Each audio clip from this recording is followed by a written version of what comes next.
Members, we're dealing with Orders of the Day number 2, Estimates of Revenue and Expenditure, Consolidated Fund Estimates 2014-15, and we're noting the table papers. We have the Honourable Martin Aldridge in continuation. Thank you, Madam Acting President. Before I was rudely interrupted by the lunch break, I was just talking about the implementation of the volunteer fuel card and the work that the Honourable Colin Holt and I have been doing with the Volunteer Emergency Service Associations. One of the points that I didn't get to make was that, as well as the volunteer associations welcoming the introduction of the card, it was actually quite good to hear that many of them were already thinking about the innovative ways in which they could make that small contribution work the best for their organisations. So some of them were talking about post-implementation having ways in which they could showcase the innovative ways in which they were using it to attract or retain volunteers or provide opportunities for volunteers to travel and see what other brigades or units or groups were doing in regional Western Australia. So it was quite a good conversation to have, and quite often in the heat of election campaigns and the development of election policies, it's often difficult to consult to the extent that you would normally like, and it was good to follow up on that recently. The budget also, whilst I'm on the topic of volunteer emergency services, continues to provide a $12.3 million commitment over 5 years to improve the protections for our firefighters in Western Australia. I understand that most of this money will go towards increasing crew protections within fire appliances, and starting with the appliances in the higher risk fire areas of the state, with a focus on burnover protection. Another issue that is of great importance to me is the improvements that are desperately needed to the way that we protect and cover our volunteer firefighters. And we were all involved in the passage of legislation, I think it was probably late last year, if my memory serves me right, that protected our career firefighters from a number, I think 12 prescribed cancers. In the event that they qualified, it would be considered that their contraction of that cancer was linked to their exposure as a firefighter, and they would receive all the ordinary protections that one would receive if they were a worker. Now, obviously volunteers aren't workers, and so we have to provide protections to them in different ways. I notice that some time has already passed since this House passed that legislation to protect our career firefighters, and I am becoming concerned about the pace at which we're moving to both offer similar protections to our volunteers, but also to address a range of equity issue amongst our volunteer services. It was promising to hear in the budget estimates in the other place that the Minister for Emergency Services had suggested in answering a question that this was a hot topic in Cabinet, I think was his words. So hopefully it is reaching a point of finalisation, and a point at which it will be introduced into the Parliament.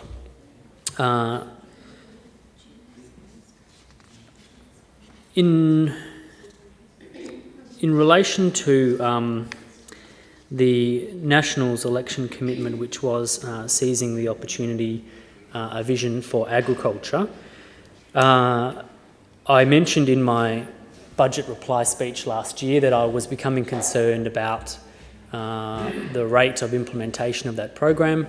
I urged the ministers involved and their departments to make sure that the program was implemented swiftly. The money's available, the policy is well outlined, $51 million set to be invested in this coming 14-15 financial year. the majority of the policy being focused on a boost to grains research and development, research into the future of beef in the north of the state, help to growers to manage risk, a boost to biosecurity, continuation of the statewide Water for Food initiative and development of the Muresk Institute. In the budget estimates hearings recently, we were provided with a breakdown of how that policy is going to be broken up. Some 14 business cases. The Department of Agriculture and Food responsible for 10 of those 14 business cases.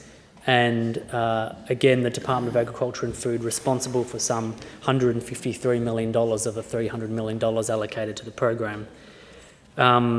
It was embarrassing to learn as a result of the budget estimates process that not a single dollar has been approved by Cabinet from this program.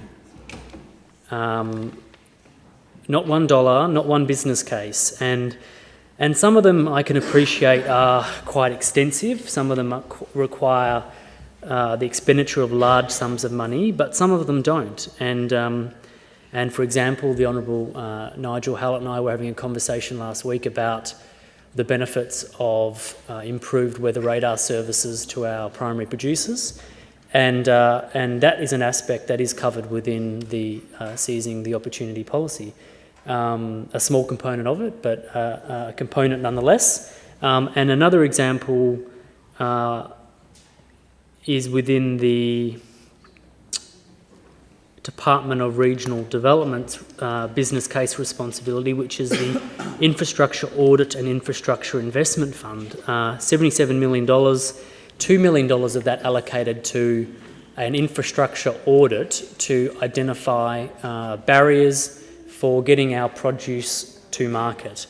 And I would have thought that having an early activation of that $2 million in funding, which takes some time to research and develop and undertake that audit, which would then inform how $75 million in infrastructure improvements would be invested, would be an early stage of the delivery of this program, but not yet approved by Cabinet. So I thought it was pretty embarrassing for the Minister at budget estimates and pretty embarrassing for his department having responsibility for 10 of the 14 business cases and the bulk of the money, that not $1 of it yet's approved by Cabinet some 15 months on from the state election.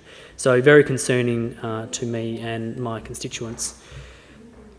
The Regional Mobile Communications Project isn't something that I want to talk about at length because we had a debate in this House recently about this program, and I think it was the Honourable Paul Brown who brought a motion to the House to create some debate about the best way to invest that $45 million commitment over the next 4 years, I think, from memory, which was a good debate to have. As I mentioned in my contribution to the House at that time, I am a big supporter of coverage over competition. I had an interesting exchange with a writer of somebody who writes for the Farm Weekly, who writes opinion pieces for the Farm Weekly, about whether or not the way in which Regional Mobile Communications Project Stage 1 has been conducted and how Stage 2 should be delivered. And in that mix of things, we as a government have been accused of promoting the commercial interests of one telecommunications provider, being Telstra, over others within the market. Now, the reality is that the large majority of people who live in regional Western Australia have to, for reasons of coverage, own a Telstra mobile phone. There are exceptions, particularly probably in the southwest or more highly urbanised and populated areas where you could possibly get by with using one of the other networks. But one of the interesting things that's been missed in this debate is the competition provisions that were actually applied through the contract process with Telstra. So RMCP Stage 1 built 113 new towers. There are competition provisions within that arrangement that allow any other telecommunications provider to access that tower and to hang their equipment from that tower. So some 100 towers have been constructed to date, and despite the most significant amount of cost to building mobile phone coverage is the land, the tower and the power. Given that that's already there on these 100 plus towers that are in construction or complete, not one application for access has been received by Telstra from any of the other telecommunication providers. So it's quite interesting in a debate about competition versus coverage. We do have provisions to allow for competition.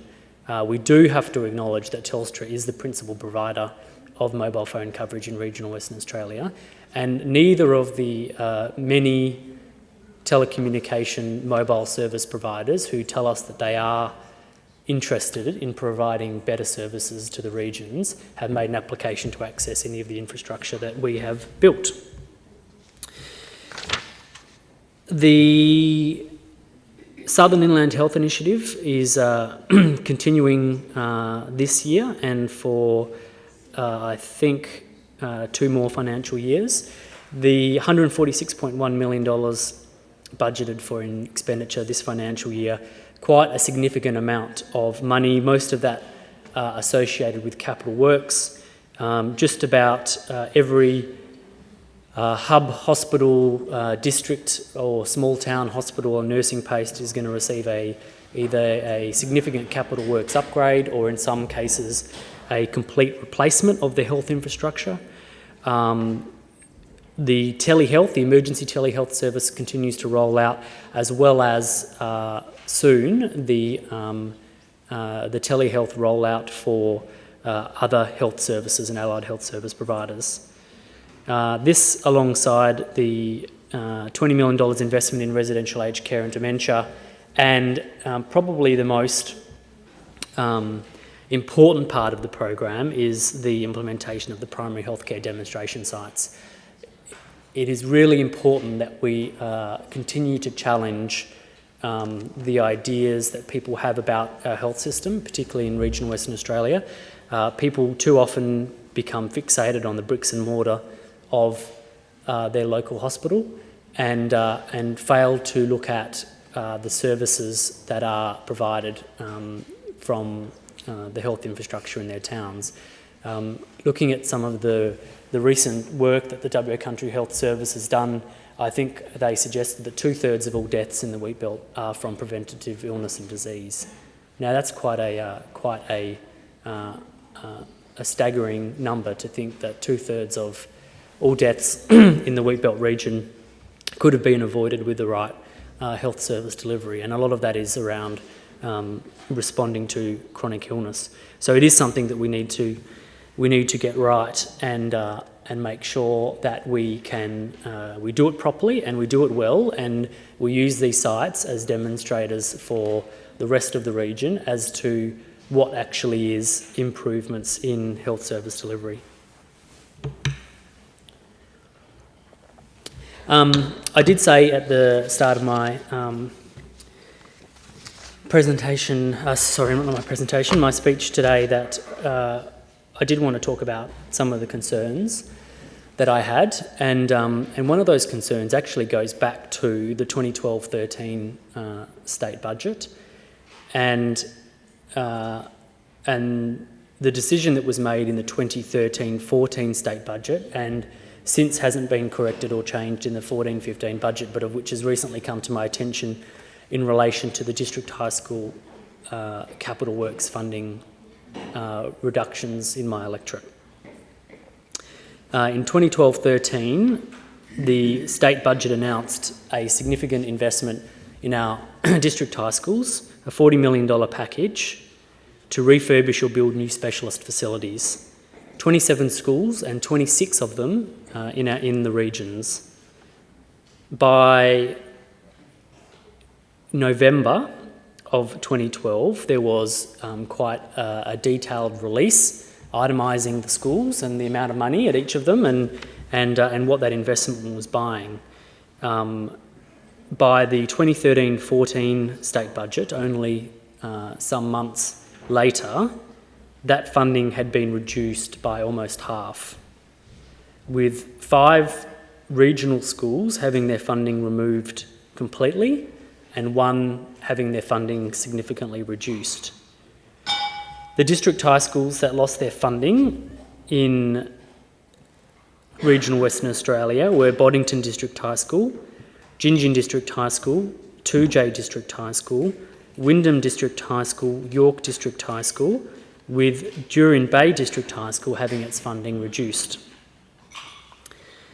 Now, what concerns me the most is that the schools that I'm familiar with in my electorate, being Boddington, Gingin, 2J, York and Jurien Bay, are all schools which I would expect would be receiving significant growth and increases in enrolments as their towns and their sub-regions grow. It was confirmed in the recent budget estimates hearing that some $300,000 had been spent by the Department of Education on planning and design work for these schools which had had their funding removed. It's extremely disappointing to me that this money was committed by the government and within months that funding was removed. It's even more disappointing to learn that in the most recent state budget, an enormous package, some $1.16 billion of capital works were announced in education infrastructure. This new program will build new primary schools in Alkimos, Baldivis, Caversham, Ellenbrook, East Lansdale and Harrisdale. Also new secondary schools in Banksia Grove, Harrisdale and Ellenbrook North, all metropolitan schools.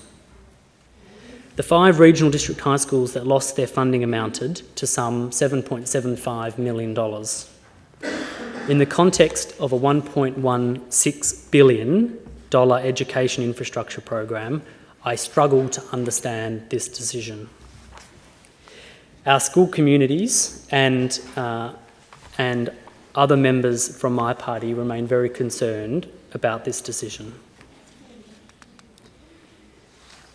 One other area that I wanted to talk about today is in relation to road safety and road funding. In the 2013-14 state budget, we learnt that the state intended to materially breach the agreement that it had with local government in relation to road funding. The budget paper, the most recent budget papers show, and budget estimates have confirmed, that some $70.4 million has been received from local governments in road funding. I've only recently had the opportunity to review the state road funds to local government agreement 2011-12 to 2015-16, which has identified some very interesting points that I wanted to make in the time remaining today. One of the 5 core principles within this agreement is, and I quote, funding certainty for local government for the term of the agreement. This is an interesting point, as in year 3 of the agreement, that funding certainty has been removed.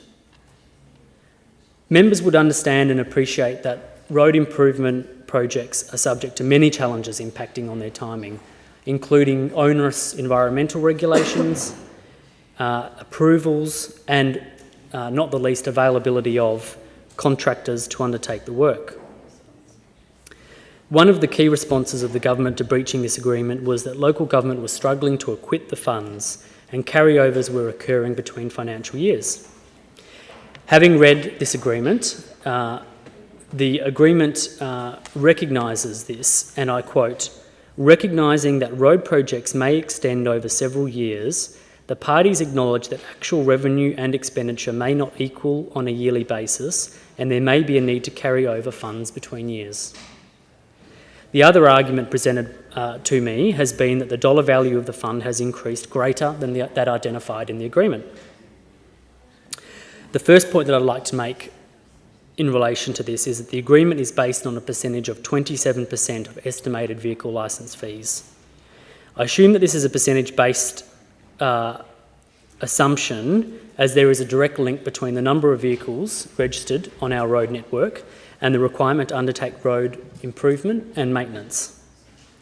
The agreement projected the value of funds over the years of the agreement. However, this was for indicative purposes only, based on estimates in 2010-11.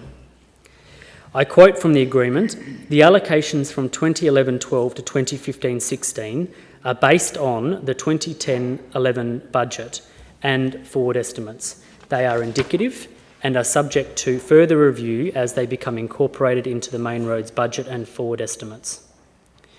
The agreement goes on to say, and I quote, "During the life of the agreement, management of state road funds to local government agreement funding will continue to be examined to manage annual carryover of funds. Any structural change to the way the funds are managed will require the agreement of both state and local government." This decision will impact our regional local governments the hardest. Regional local governments have more roads, smaller rate bases, meaning a greater proportion of their operating expenditure focused on road maintenance and improvement in comparison to their metropolitan counterparts. Some figures that are drawn from the 2011-12 returns by local governments to the WA government grant, to the WA Local Government Grants Commission, are that local governments in the Perth metropolitan area spend 24.4% of their total operating expenditure on transport. Local governments outside of Perth metropolitan area, spend 33.5% of their total operating expenditure on transport. When you look at the 2012-13 Local Government Road Assets and Expenditure Report, it says in the Perth metropolitan area, 11.6% of local government expenditure on roads is funded by the state government. Outside the Perth metropolitan area, 34.5% of local government expenditure on roads is funded by the state government. As this is an average for some individual local governments, the percentage of road expenditure funded by the state is significantly higher. So what that says is that regional local governments are 3 times more reliant on state funding for their road network than their metropolitan counterparts. This road funding issue is only compounded in the recent state budget with the cancellation of the regional runoff road crash program. The 2012-13 state budget made an initial commitment of $20 million from the Road Trauma Trust account to this program. This commitment was welcomed and recommended by the Road Safety Council in May 2012 in a media statement that they issued. And the Road Safety Council in that statement suggested that $50 million would be required in 2013-14 and $90 million in 2014-15 as the program ramped up. This would provide the estimated $160 million that is needed to address the highest priority roads within the state, which have a 5 times the average crash risk. The Road Safety Council also suggested that the second tier of dangerous roads with 3 to 4 times the average crash risk would require a further commitment of $250 million. I've received many calls from local governments in my electorate over the past few weeks expressing their concerns about this reduction in funding. As members would appreciate, lead times for road projects can be significant, with, as I understand, applications closing in the next few months for funding in the 2015-16 financial year. As I understand it, the 2014-15 financial year was the first year that local government would have been able to seek funding from this program. According to WALGA, local government made 32 applications totalling $7.07 million to the program. Local governments that have contacted me have advised me in almost every case that they had the opportunity where their roads became eligible under both the Runoff Road Crash program and the Black Spot program, but not both. In fact, local governments reported to me that Main Roads encouraged them to apply for regional runoff road crash funding in preference to black spot funding. That's not a criticism of Main Roads, as I'm sure that they had the best of intent on the basis that this program would be ongoing and available to both local and state road safety projects. According to the Road Safety Council, in 2012, regional WA roads were responsible for 900 serious injuries a year, including 100 road deaths. A death rate 4 times that of metropolitan Perth. And I know that the Wheat Belt, which encompasses much of my electorate, has the worst road safety record in the state. Single vehicle run-off road crashes are responsible for nearly 80% of all road deaths in regional WA. During budget estimates last week, I had the opportunity to question Main Roads officials, and they cited budget pressures as being responsible for their bid for the regional run-off road crash funding being unsuccessful. As a member of the Estimates and Financial Operations Committee, I struggle to understand what these budget pressures are, as the program in previous years has been funded by the Road Trauma Trust account. And according to the budget papers, the Road Trauma Trust account shows a projected balance of $80 million at 30 June 2014 and $73 million at 30 June 2015. Sufficient funds to support the $7 million in funding that local government are seeking from the program, and sufficient funds to make good progress on the $90 million that the Road Safety Council suggested was needed next financial year to address our state's most dangerous roads.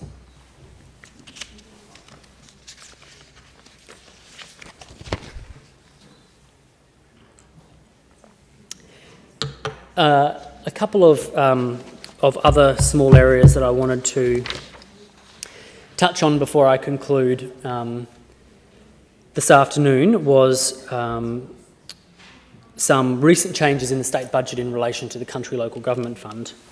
And in the 2013-14 state budget, members would know that the Country Local Government Fund 4-year funding wasn't renewed, and there were a number of individual local governments who, for various reasons, hadn't acquitted their 2012-13 individual funding through that program. And I was dealing with a number of aggrieved local governments, and I think, to be fair, I think some of the reasons that they have for all the challenges that they faced in acquitting funding that was allocated to them in the financial year that it was allocated had some validity. And I know that this was that I had many conversations with the Minister for Regional Development about this, and I had written to him on this matter, and to his credit, I think he responded to the concerns that were raised by me, and I'm sure by other members, in relation to the individual component of this program. And in the budget that is before us, an additional $20 million has been set aside to fund individual local governments which have not received funding from the 2012-13 funding round. So I've had a look at the local governments that were previously deemed ineligible and are now eligible for funding through this program. And in my electorate, that includes Perenjori, Karoo, Noangarup, Broomhill, Tambalup, Cunderdin, Dalwallinu, Dumbleyung, Greater Geraldton, Kent, Kojonup, Condinan, Merredin, Mingenew, Morawa, the town of Narrogin, Northam, Nungarran, Plantagenet, Tamman, West Arthur and Wongan Ballaju.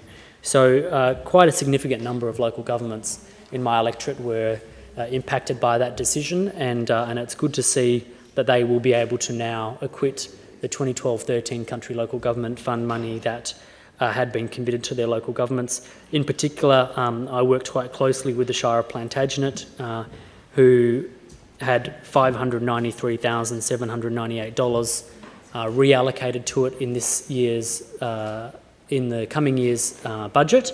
It is important funds that council needed to continue with the second stage of the Sowners Park redevelopment, which is their new sporting precinct in Mount Barker.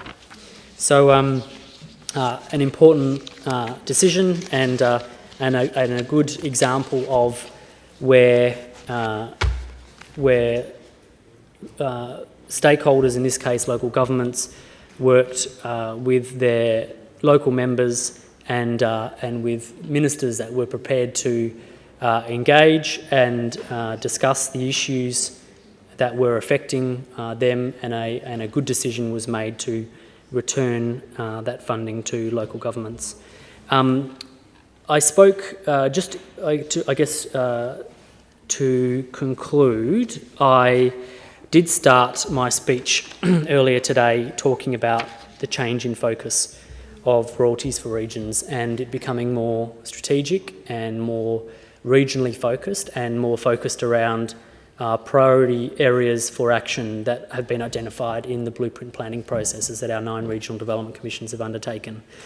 And I wanted to make special reference to a $40 million allocation in the state budget, $10 million a year over the next 4 years, to the regional grant scheme and the community chest fund. It's important that whilst the focus might change, that we continue to support local projects in our local communities. And there has always been some form of grant scheme offered by the development commissions. I think in the previous Labor government it was called the Regional Development Scheme. In this government it's been called the Regional Grant Scheme.